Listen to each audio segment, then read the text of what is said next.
Well, listen, I know we're 1 minute in, but I think it's nice to start on time and we'll of course end on time as well. But welcome everybody to the monthly all hands call. Really appreciate everyone's engagement with this. Um, Let me just remind us of what we're doing here at Veterans for All Voters. We believe that the country is facing a national security crisis, and it's a crisis that cannot be solved by the men and women in uniform. It is a crisis of internal division. And we don't think that the political system can solve it either. We actually think that the political system is causing it. And the remedy to this internal division, which is really what happens in Congress, that then gets projected as a as what is happening in the country, which I'm not sure I believe, to be honest. But what is happening in Congress is the inability to get things done, the sort of neat division of us versus them. And if you want to get beyond that, you have to introduce reforms in the election model that ensure that the people that go to Congress aren't elected just by their partisan base, but are in fact elected by the majority of their voters and in an environment in which the voters have choices. So how do you get to that magical place in which voters have options when they vote, access to all the elections, including if they're independents, and that candidates have to earn the majority of winners or majority of votes of their constituents? um, you do what Alaska has done. You give them final four or final five voting.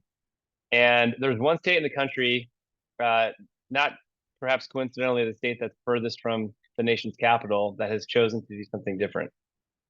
Actually, I don't know. Is Alaska? Hawaii is probably further. I should probably stop saying that. Someone can fact check me on that. We deal in truth on this call, unlike some other media outlets. Um, so Alaska has implemented this model. It's already yielding inspiring results. Republicans like Lisa Murkowski are working with Democrats like Mary Peltola. What do those two women have in common?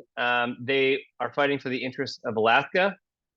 What they also have in common is that they frustrate their parties. Mary Peltola is frustrating the Democratic Party because she does not just toe the line, and Lisa Murkowski frustrates the Republican Party and she just does not just toe the line. So you can agree or disagree on where those women are at on the issues. That's actually immaterial to me. What is interesting to me is that you have people going and doing things that they think are in the interest of their state, and willing to kind of move beyond party leadership. Because really, why do we need 100 senators if it just is going to boil down to a majority leader and a minority leader deciding where the battle lines are, and then all the other members voting in line with that? We don't actually need a Senate for that. We just need, robots. If that's the model, then we can just send robots to DC and save some money. So I like what's happening in Alaska. It's inspiring, and we're trying to ignite a movement for more states to do exactly what Alaska has done. And the good news is that other states are taking the cue and looking at innovations to advance their election model. And we have several of you who are absolutely critical to that happening in states across the country: Montana, South Dakota, Wisconsin. Uh, I'm going to miss someone if I start naming: Idaho, uh, Missouri, Illinois, Colorado. All right, I'll stop now. And then lots of states, I think, to the east as well. So it's a movement that's happening, and Veterans for All Voters is really playing a critical role. And that's not me or Eric or Alex or Jameson. That's you. Our job is to build a platform that you can sort of step out as a leader and exercise your voice. But really, the work is being done by all of you in the communities that you represent and the states from which you call in from. So um, it's all good news. I'm optimistic. November is depressing. We don't need to talk about it. Um, but what I'm optimistic about is the citizens that are taking action. And we'll talk about Idaho in a little bit, to say, look, we can do better, and we have the capacity, and citizens are going to fix this thing, as citizens have done every 70 years or so when the political infrastructure becomes calcified, ineffective, unrepresentative. Um, we either engage in something like a civil war, or we engage in productive reforms. And reformers have an era, they have a moment, And my hope is that we can make this an era in which reformers are having their moment, and that's all of you on this call. So thanks for joining. I'll get off my soapbox. That was a combination of me buying time and getting some things off my chest. Um, we're joined by some very esteemed guests, and I'm really excited about this. We are gonna just so you know how we're gonna run the next 54 minutes. I'm gonna introduce our friends from New Politics. Part of what we want to do on these calls is there's three things that we want to do on this call. Number one is we want to build community. So that is like central to me. So we're going to build some community. Number two is we want to get updates on all the work that you all are doing around the country so that we can meet each other and get some sense of best practices and like get a pulse on what's going on, because it can feel very lonely and isolating and depressing where you're at if you're like the sole person trying to push this boulder up a hill. But then you'll get inspiration by what they're doing in Colorado or DC or Idaho. So we want to make sure that we're creating a community of practice, if you will. And then the third thing we want to do is get exposure to things that are maybe not exactly in our lane, but are adjacent. So we had our friends at American Promise on the call. They're trying to pass a constitutional amendment to ban money in politics. I love these guys. I think it's like, it sounds impossible, but they actually have a roadmap. They're going state by state and getting states to pre-ratify that if in fact the constitutional amendment comes to them, that they will then vote for it. So they've got pre-ratification in something like 28 states. If they get to 38, I think is the magic number for a constitutional amendment to happen in this country. It just inspires the imagination. This country has constitutional amendments as a mechanism, and we rarely use them. But again, every 60 or 70 years, 60 or 70 years, the American people remember that they have a mechanism to change the Constitution. And then typically what happens in American history is 4 or 5 or 6 constitutional amendments will happen like in a productive couple years sprint. And that's where we get these kind of reform eras. That's in fact how we got direct primaries in the first place. It was because there was an era of reform and people said, we don't want the parties picking our candidates. Let's open this up so voters can pick our candidates. And that worked for a while. And it was a great reform until it didn't. And it was now I think we can see the deleterious effect of partisan primaries. But that was a reform that came out of a reform moment in this country. And we are again trying to instigate another one. So American Promise talked about money in politics, very inspiring. We've heard from other thought leaders about other kind of methods of reform. Some folks are interested in term limits. Some other folks are, very focused on gerrymandering. Some other folks are interested in mobile voting and alternative voting models. So we want to continue to expand the conversation, not to have mission creep, to be clear, but to sort of give you exposure to other things that are adjacent to this movement, because I think it is a collective effort and everyone's got different interests. So in that spirit, we'll hear from New Politics in a second. And then after New Politics, I'm going to put Todd Achilles on the spot because Todd is a reformer, first and foremost, veteran. He's got a great name, Todd, my other Todd in this movement, and was recently appointed to the state legislature. So he's now an incumbent, and we want to hear about his experience serving in the Idaho state legislature. And he also has a relationship with New Politics, having been endorsed by New Politics. So we'll get to hear from Todd, and then we'll try to do some state updates. All right?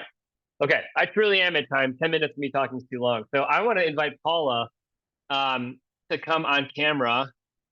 Are you here, Paula? I am. Good morning. It's morning for me because I'm in Milwaukee, Wisconsin. So might not be morning for everyone. Well, Paula, we are so thrilled that you are with us. And I want to stop talking and put you on the spot, but really just can you spend a few minutes introducing yourself? Because I think you have a really interesting personal background. What got you interested in politics and what is New Politics doing?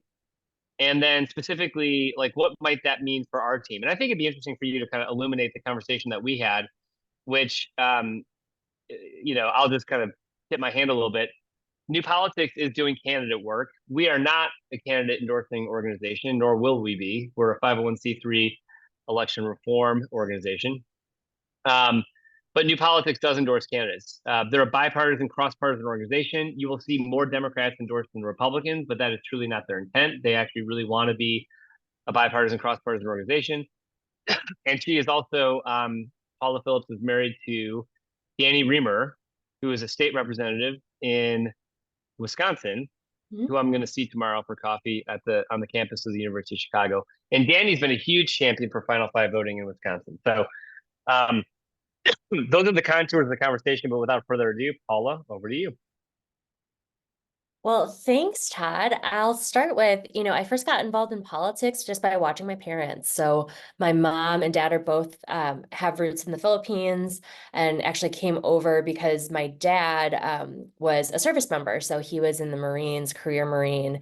And every night we would watch news on the Filipino channel, and we would watch like Fox News to like keep up on what's going on here in the States. So they brought me to vote. My mom became a citizen when I was around 10 years old. So, citizenship, getting involved was always just a part of like my family history. And actually didn't join the service. My dad was a career recruiter, so he felt like that was a little bit of a miss. But I did do AmeriCorps service. So being able to serve in schools here with the refugee population in Milwaukee, I just couldn't stop, right? So having, gotten involved as a volunteer on local campaigns, as Todd mentioned, my spouse is involved in local politics because I was just sort of around when um, the person that was representing the school district in my area wasn't going to run again.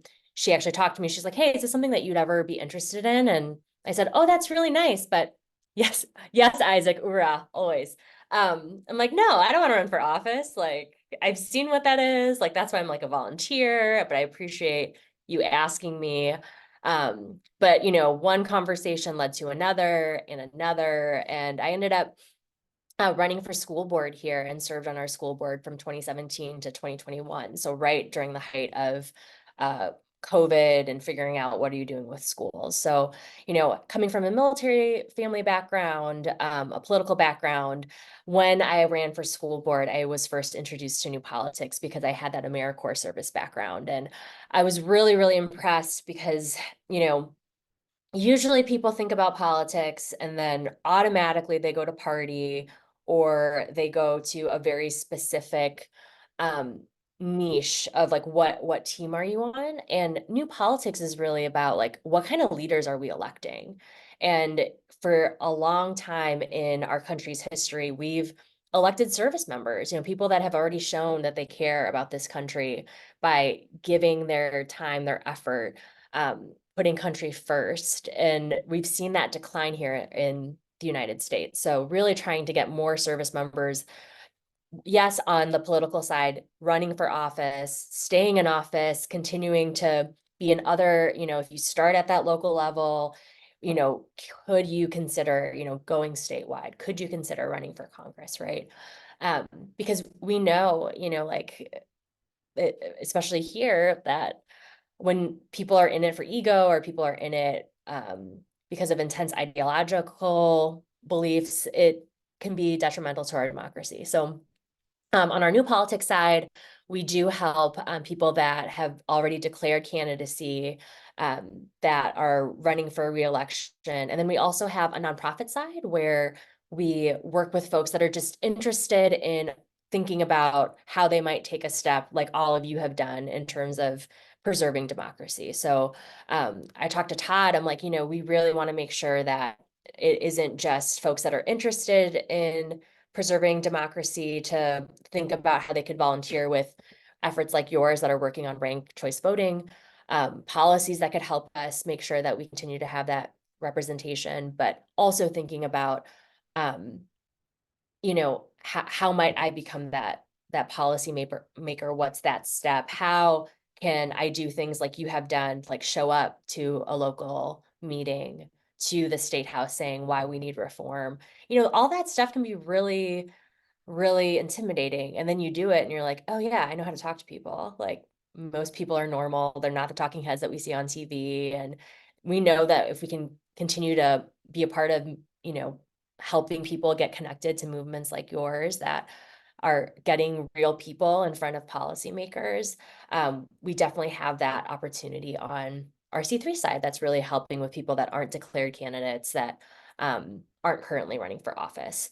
We are also amping up. So my position is new, so I get to work both on the New Politics side and then also the New Politics Leadership Academy. Because Derek, I see that you said that you're already in office. We are trying to amp up elected leaders programs. So last year, something that we did was like within um the New England area, we have different people that have been elected there doing things like conflict resolution training, right? Like I think a lot of times once you're in elected office, people are like, here's a bill, take this bill, but like they haven't done work that, you've all had to do with veterans. You have to work on a team. You have to work with people that you haven't like picked to be on the team toward a certain similar mission. So you've already have some of that experience, but not everyone does. And taking from that baseline, like how can you help your experience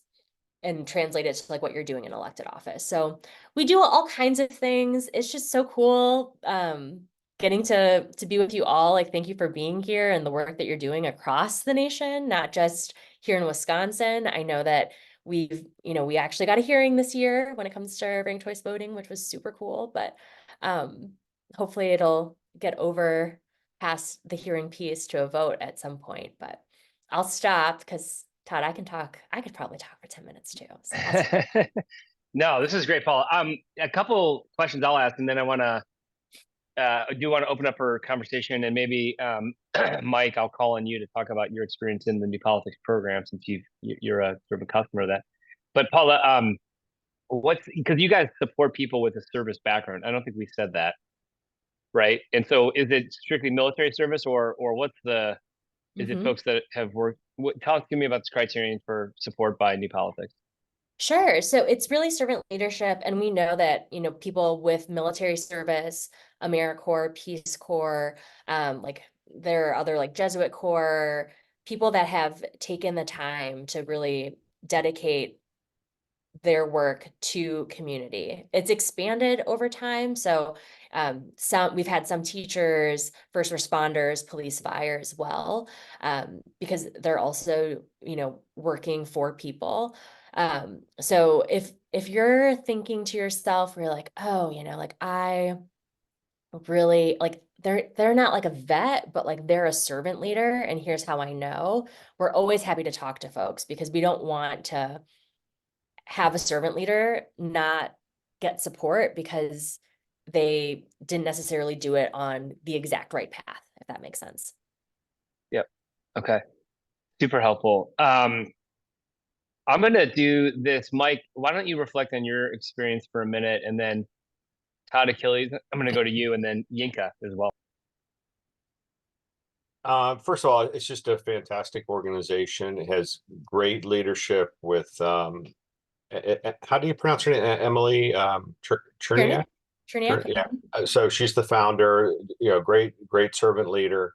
Um, Great training. It starts with online intense training and then different programs, but I did the every Wednesday for 2 hours, and then Friday, Saturday, Sunday workshop. Fortunately, I was here in Arlington. Um, a few tips for everybody. If you're thinking about running for office, and again, I hope you start local and then scale.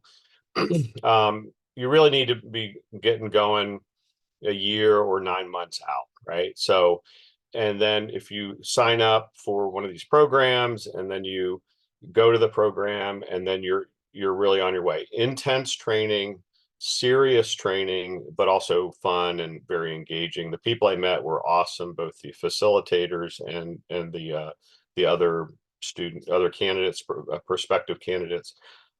I ran, many of you know, I ran for local office in 2021.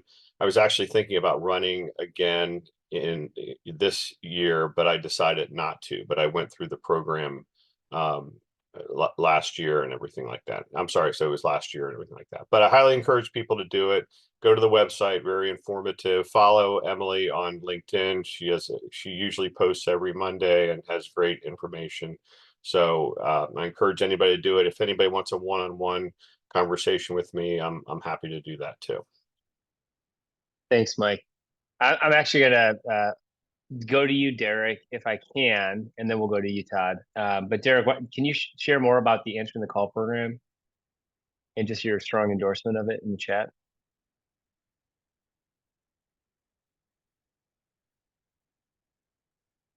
Are you on mute? Did I put you on the spot?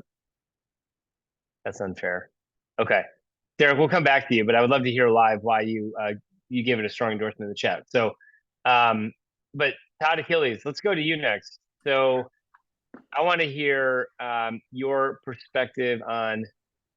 Well, you have a lot to share, and we can come back. By the way, Paula is going to stay with us. So if you have questions for New Politics, feel free to put those in the chat as well. Don't let sort of this conversation slow down the opportunity that we can talk and chew gum at the same time.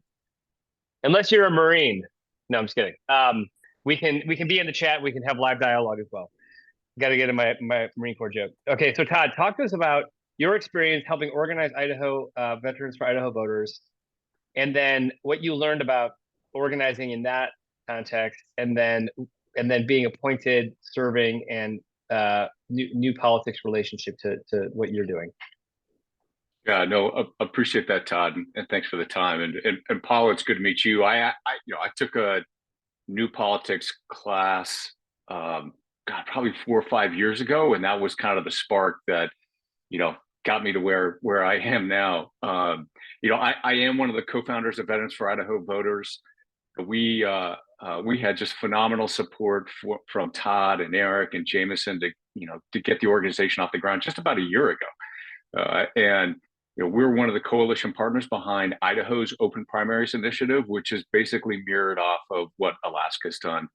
And I'm also a state legislator. I got appointed about halfway through the last session, and I teach public policy at UC Berkeley and Boise State. In my military background, I was a tanker. If you guys meet me, it's what every 5'9" kid that's getting out of college does. And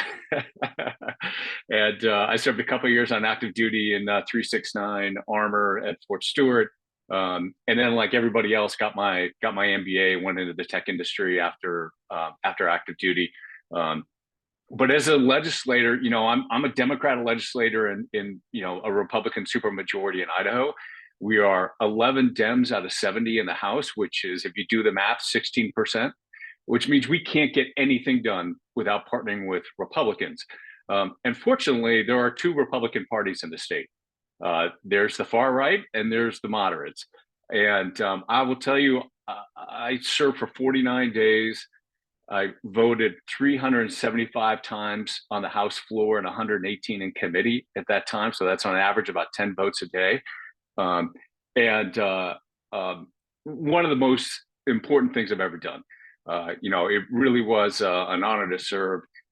There were some days when it just felt like a gut punch, when you couldn't stop bad legislation. There are other days when, we stopped an effort to block runoff elections and ranked choice voting, and we killed that quietly on the House floor with a nice coalition. Those things just, energize you for forever. So it's, the state of politics in Idaho is directly related to our closed primaries. On average, it takes just 16% of registered voters to win a primary in Idaho, and as a result, we've got fringe politicians with basically these extremist ideologies backed by out-of-state dark money, and they've effectively rigged our elections and taken over the state house. And so, this very tight coalition of Democrats and moderate Republicans, we just work as hard as we can to keep control, to stop the craziness, and do some positive things like funding elections at record levels in Idaho. You don't get a lot of wins, but the ones you get, you feel really good about. I'll say it's interesting to see all the work we've been doing on the Open Primaries Initiative in Idaho. You could see the impact of those closed primaries just again and again on what happens within the state house. I sat on the most conservative committee. There were 2 Dems, 1 moderate Republican, and then 10 far right legislators. And at times, I was nothing but a speed bump in there. And a few times we got some wins and we killed some bad legislation. But you know, it's incredibly hard work, because every one of these crazy bills that comes forward that's attacking unions or undermining elections or going after immigrants or whatever it may be, you've got to like bring your A game and just slice those bills as you can, find the inconsistencies in the language, point out all the constitutional issues. And sometimes it just gets exhausting because it's just day after day after day. But again, it was an honor to serve, and I've got a primary election coming up in 5 days, so I'm totally focused on winning that primary and getting back into the state house. So I guess I'll end right there, Todd. Any folks have got any questions of me? No, Todd, so appreciate you sharing that perspective. What can I ask? What are the contours of the primary? Are you going to be okay here, or is it coming at you from the left? The irony of it is, with Dems being such a tiny party in the state, I actually have the most competitive primary in the state. There's 4 Dems altogether running it. So, I think I'm in good shape. But as one of my colleagues said, either run scared or run second. Yeah, man. Well, we're rooting for you, Todd. We're not a candidate endorsing organization, but I don't know your opponents, so you got my vote. You don't have my vote. You have my money. I got your money too. Thanks, yeah. And by the way, I just want to say, because it can sound like a partisan, we could bring in a Republican member who's serving in a supermajority state like Illinois, supermajority Democratic state like Illinois, and they would have just very similar experience as Todd, what you're espousing, right? So this, I don't want to sort of paint this as in a partisan frame. It's really just the incentive structure that is feeding supermajority states, whether they're Republican or Democrat or Democratic, and what is also scary and interesting, and people like you, Christina, might have more data and insights on this, is just the number of states that are not supermajority states. So just wholesale lack of competition in the legislative body, and then it really just becomes this battle between like the establishment wing and then the fringe, and that's true in the Republican and Democratic Party as well. Yeah. And I'll just I'll add. Mm-hmm. Sorry, Todd. I'll just add one more comment on that. I mean, I think what's really interesting is how well 11 Dems and 20 or so moderate Republicans work together. I mean, it is, using Paula's language, it's kind of a coalition of the servant leaders. I mean, they're phenomenal. The group of moderate Republicans, they're doing it for all the right reasons. We're aligned on 95% of the issues. And I would joke that the toughest job is probably being a Democrat in the Idaho State House. It's not. The toughest job is to be a moderate Republican in the Idaho State House, because they get hit from both sides. And what's happening in their primaries now, I mean, they're great leaders, and they're just getting attacked from groups who have no bottom. And just the amount of money that's flowing in, that's going after these folks. And it's awful. And there's a Dem, I can't do anything. I can't support them. I can't chip in. I just have to be quietly sitting in the background, because if I did anything to try and support any of my, my good colleagues, it would just make it worse. And that's the state of closed primaries.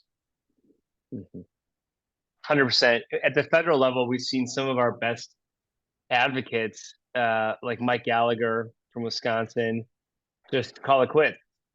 Peter Meyer, who lost his primary because of, frankly, Democratic Party manipulation in his Republican primary.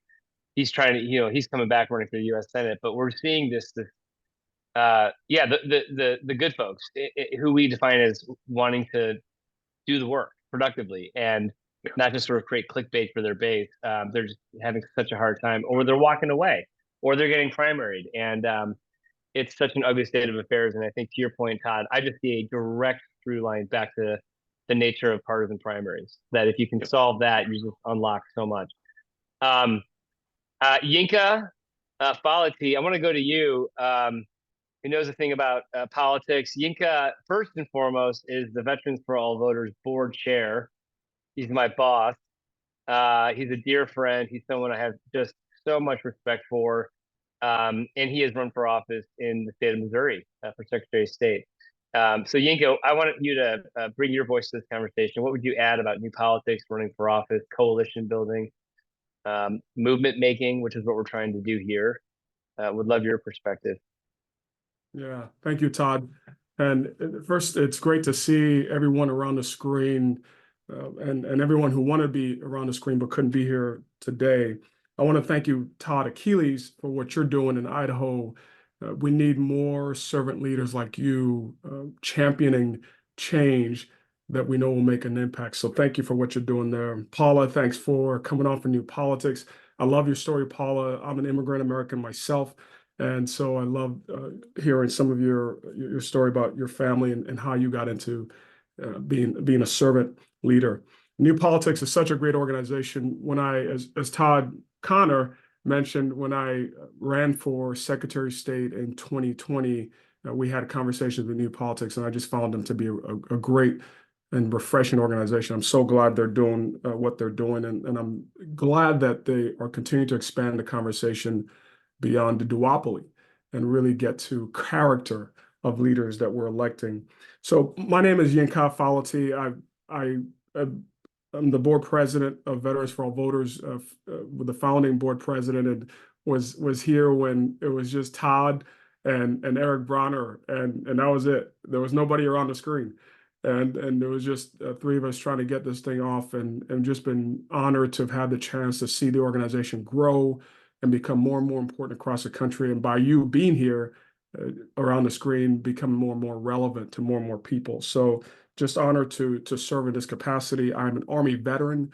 I served on active duty from 98 to 2004. So I was in the Army when Saddam Hussein was still around. We deployed to Kuwait to keep him at bay in 01, and then deployed again after September 11th. So just honored I had a chance to do that.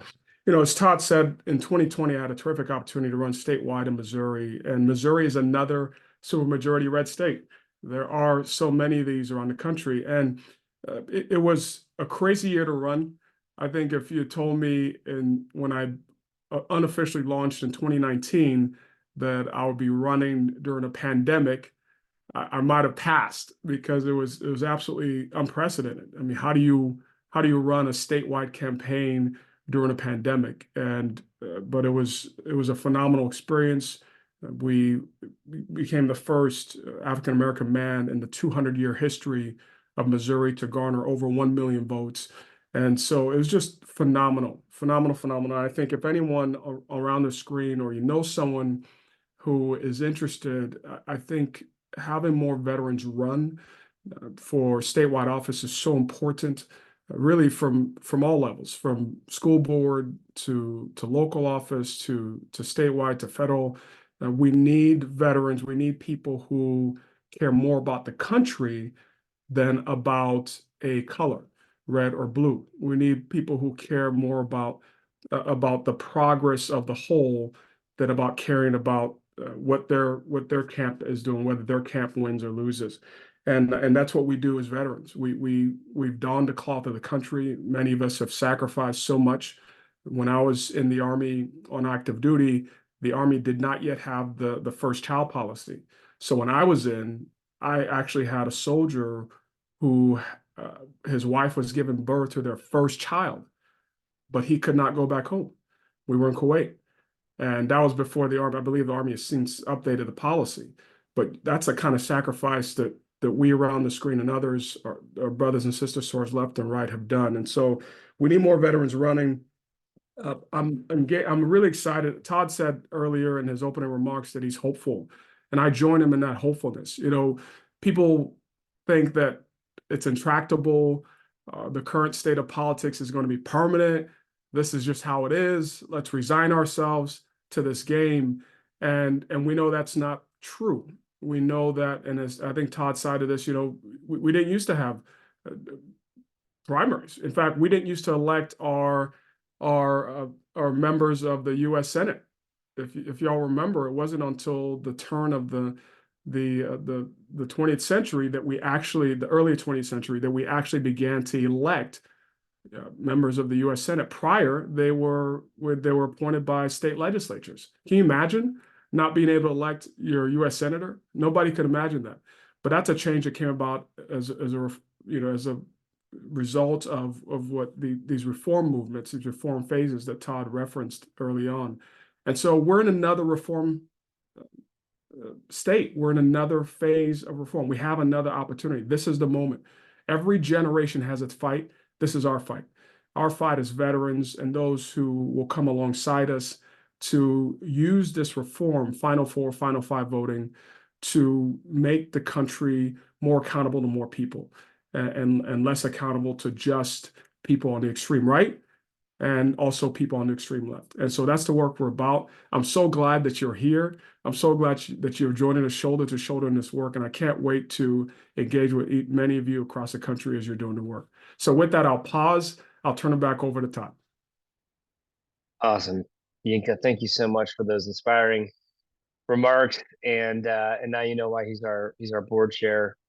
Just a terrific spokesperson for us. And this truly is a moment in which a cross-partisan identity and particularly those that are registered independent, we have to give them voice. I always say it's not that the American people are broken. The American people don't have a voice. They're 16% electing, the Idaho legislature. The numbers at the national level, it was 23%.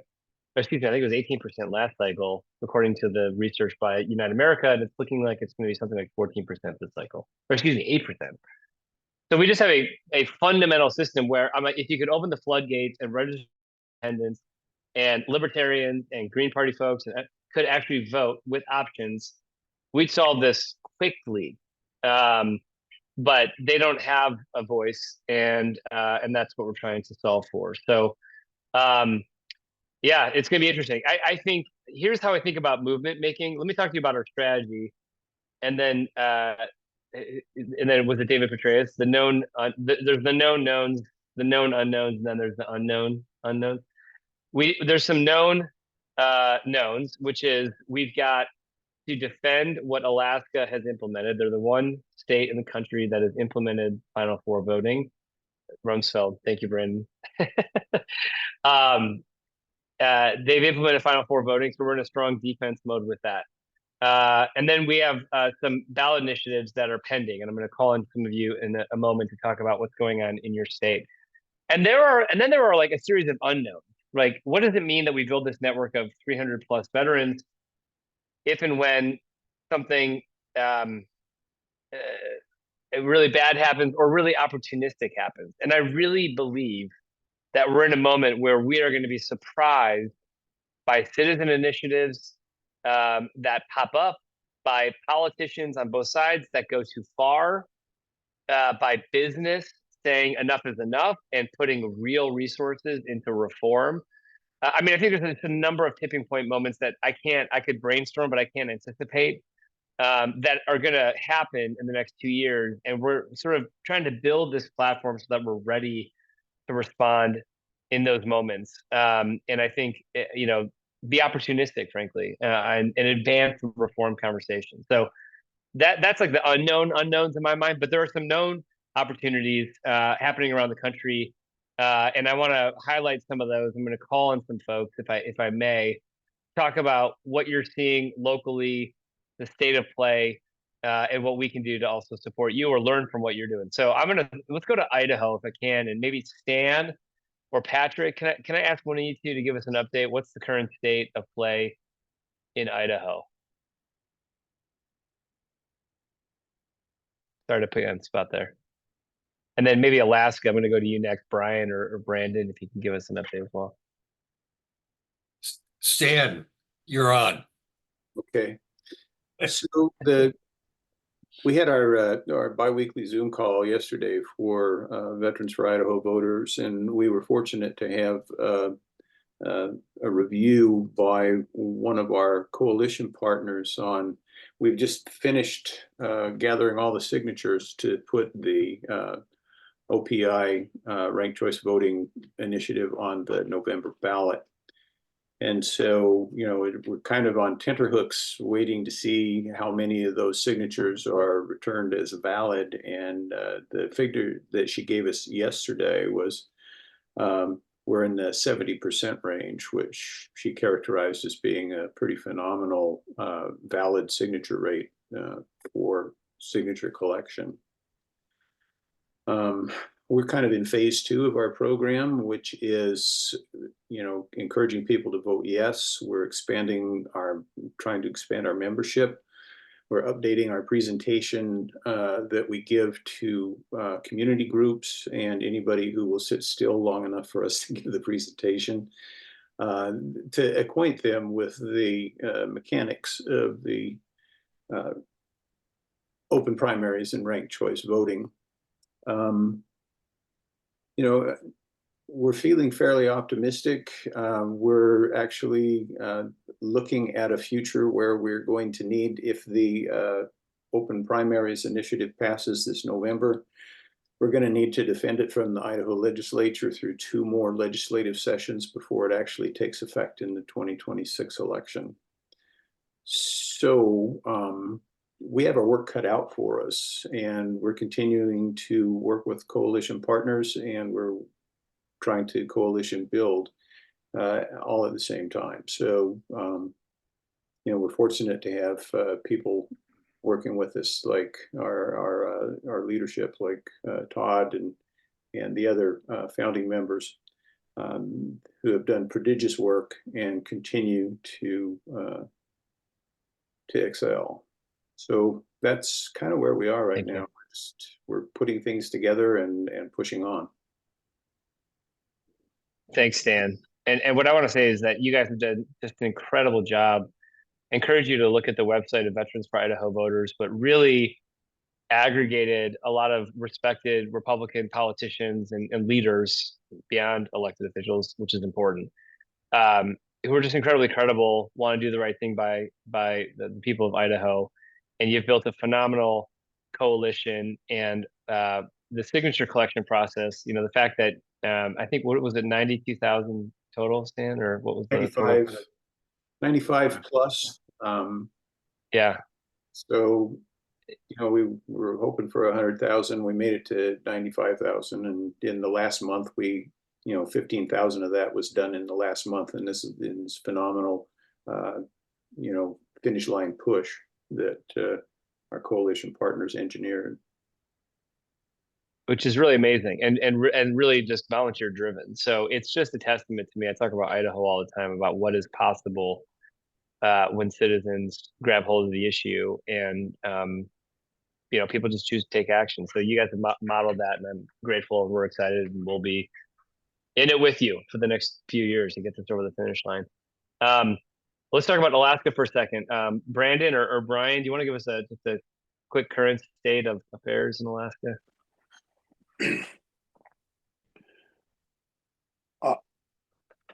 If Brandon doesn't want, I'm going to say if Brandon wants to speak up, that's fine. Basically, the signatures have been certified for the repeal measure. There's ongoing litigation to challenge the certification of those signatures. I used to sit on the other side of the wall of the attorney who's doing that. We worked in the same law firm, and he's very, very good. And I think the challenges are well stated. However, at the end of the day, I think courts generally want to give people their opportunity to vote on things. So I don't think we can count on the litigation saving us in this. So in light of that, those of us who are working to support ranked choice voting up here, we're gearing up for a fight, and we're going to be ready. We haven't really started pushing hard. We're kind of doing some internal work with some of the parties and trying to put together kind of a coalition of people that are willing to support us, at least quietly. But we're going to be ready for a fight come summer. Yeah, that's right. Thanks, Brian. So it's a legal process right now in Alaska that will probably be followed by a campaign, as we think of it, sort of a ground game campaign that engages the public and reminds them as to why Alaskans wanted this in the first place and that we shouldn't go back. So lots of action there. We've got some folks I just want to identify because we've got some other hotspots around the country. Brandon Moody is going to be helping to lead our work in Nevada. Nevada voters, in spite of opposition by both the Republican and Democratic Party in the state of Nevada, Nevada voters voted to open their primaries and introduce ranked choice voting. They did it in 2022, but by their constitution have to do it again. So no pressure, Brandon, but you got to get this done in Nevada. You want to say anything about the state of play in Nevada if you're seeing it? Sure, just an honor to be part of this group and to get going. I just started my position here, but I've been working the past 6 or so months with a couple of great organizations. To my quickest way to get a lot of youth involved in these kind of things is Rise University. They kind of get students understanding what political activism is. They're around the country, but they came to Nevada and it was massive. And so working with them, and then also supporting the at least the media work of letusvote.org. You can find them on Instagram, Let Us Vote, and they're just trying to get the voice out and get independent voting voices out, just to get thoughts out there, and they're gathering a lot of steam on Instagram. And so I've just been really helping with the media side, and state of play right now is that we've got till November to make this thing pass it again. Ranked choice voting and open primaries on one initiative, and I'm excited to do it. I'm just going to have that attitude about it. Yeah, you gotta be happy warriors. That's what we need to be here. And that will strike people as different than how the political parties normally talk to them. We will be happy warriors. We'll be solutions oriented. We won't spend our energy taking down the other side. That's sort of the veil that people are skeptical of and exhausted by, and operate different. And I'm optimistic about Nevada. Okay, we've got some other opportunities. I don't know if we have anyone on the call from Montana, but Montana, I'll be in Bozeman at the end of the month for Montana Festival, speaking there. We'll be launching our chapter. Montana has also had a really inspiring, similar to Idaho, just citizen-led effort to open their primaries, and there's a lot of kind of emerging interest around it. They've got a great team. There's a lot of veterans on a per capita basis that live in Montana. They have an independent streak where people don't want to be told by political parties what they are supposed to do or think. And so I think there's a great opportunity in Montana. And we have opportunities in other places as well. Colorado, Derek, I don't know if you want to say anything about Oregon, but those are two opportunities, campaigns underway. There's a campaign underway in New York that Seamus Murphy, I see you, is helping lead on our behalf. So opportunities in other places, legislative opportunities in states like Wisconsin, even Illinois has got quietly some things coming together in this supermajority Democratic state, where the Democratic Senate leader is frustrated that reliable and thoughtful members of his Senate majority are being primaried by ideological, extreme people under the age of 30. And he's like, how do we get the thing back on the rails? And so he's all of a sudden, not because he's read the politics industry and believes in majority rule necessarily, but because all of a sudden this got a little hot for him personally. So, that's where the opportunistic is. I think a lot of people are going to align around the issue set, not because they're altruistic or willing to cede power, but because all of a sudden it might threaten their own power to not embrace reform. So I think we just have to deal in the world of realpolitik and find those moments where we can align what we care about for the right reasons with those that might all of a sudden care about it, even if it's for the wrong reasons. And there'll be some opportunities like that around the country. I've been doing a lot of talking. We've heard some of our volunteers. I want to create space, Paula, for you to have a comment and pull you back in the conversation, and then open the floor for anyone else that wants to add anything, what's going on in your state, or things that you want to add to the conversation as well. So Paula? Yeah, I just want to say thank you again. I have been so energized. This is my 5th week at New Politics, and my energy and my joy and my belief that, our country can remain a representative democracy is because I get to be in rooms like this, get to connect with other folks that are really focused on country over party. So I just wanted to share like a sense of gratitude because I did work on the 2020 campaign, and after that, and then recycled off of the school board in 2021 and said, never again. I can't do politics, like there's not space for people that want to do like everything that you've ever thought or felt when you're cynical or burnt out. And I really just feel like groups like yours is revitalizing my belief. I'm like, no, there are more of us. We're just getting organized, right? So it's exciting. That's it. Thanks, Paula. Yeah, I tell people all the time, it feels like we're a small what's the like the bad news bears, like assembling the team of misfits, but we are in fact doing this in service of the majority of the American people, who frankly and understandably have just tuned out because they don't get it, and it's exhausting. So while we feel small, we are hopeful and inspired and very clear that we're doing work on the majority interest of our fellow citizens. Yeah, I also feel renewed and inspired.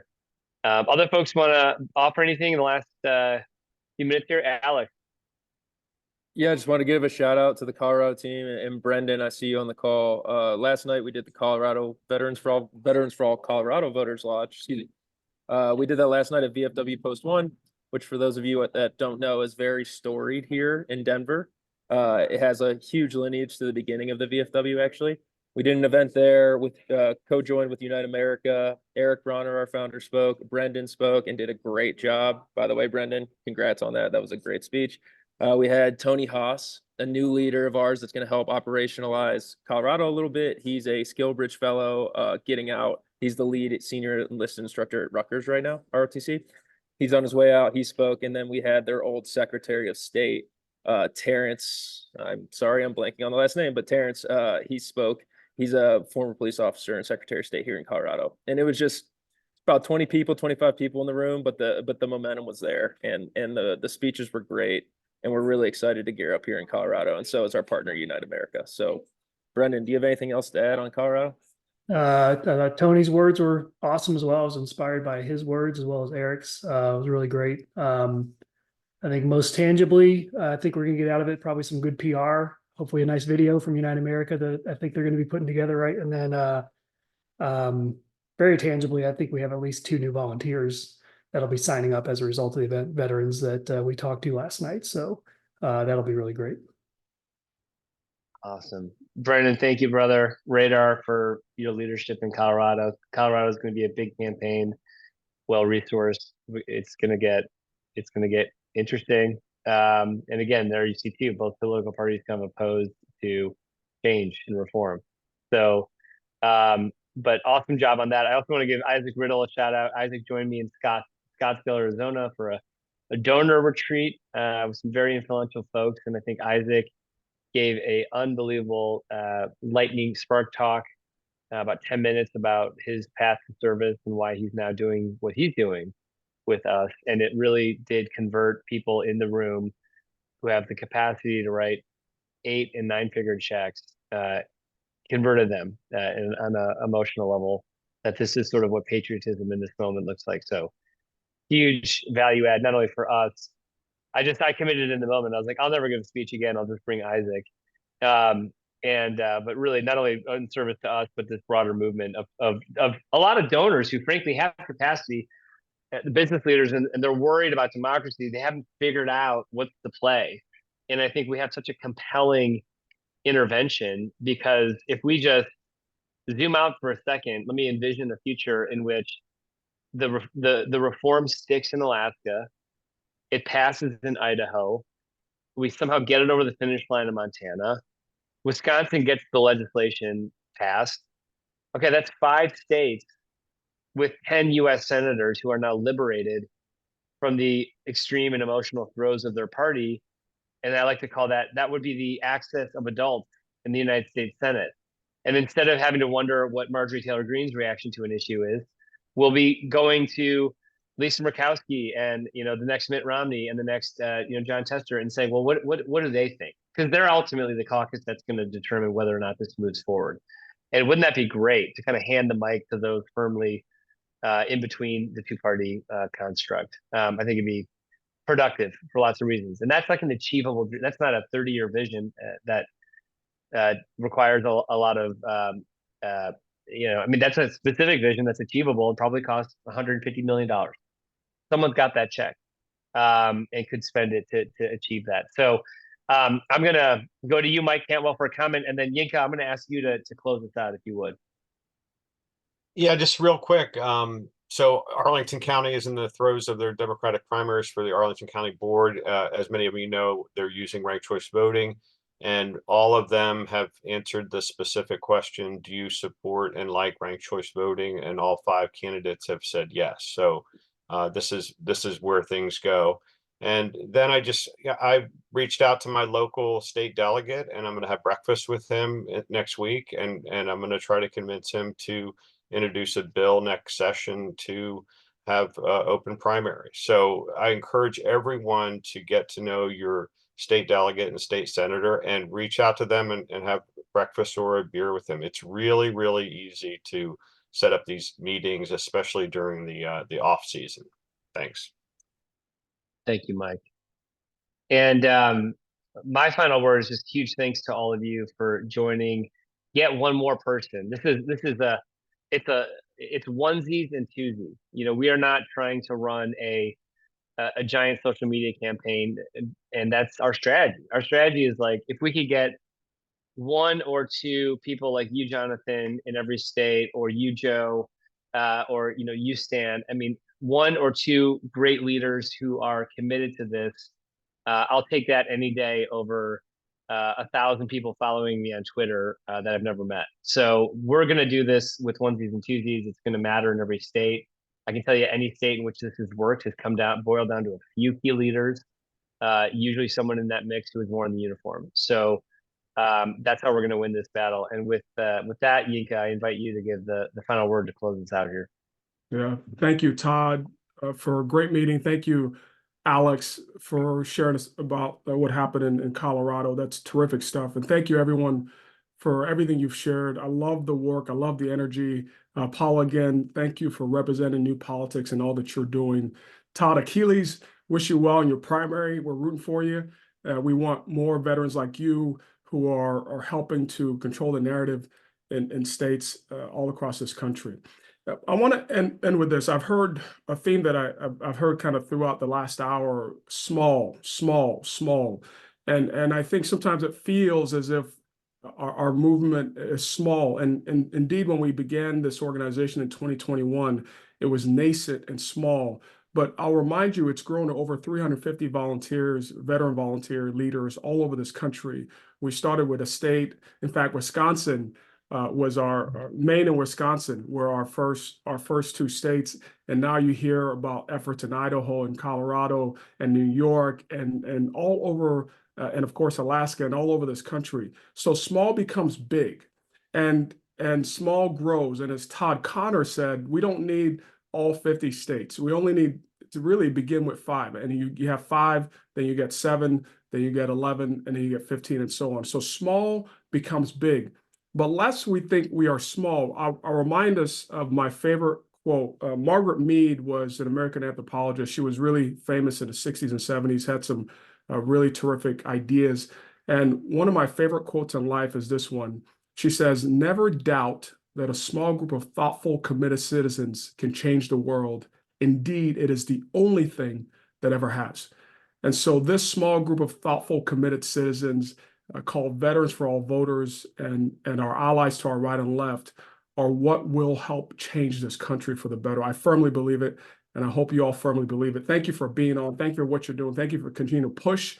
We're here to support you, and we hope to see you on the next All Hands. Have a great rest of your day.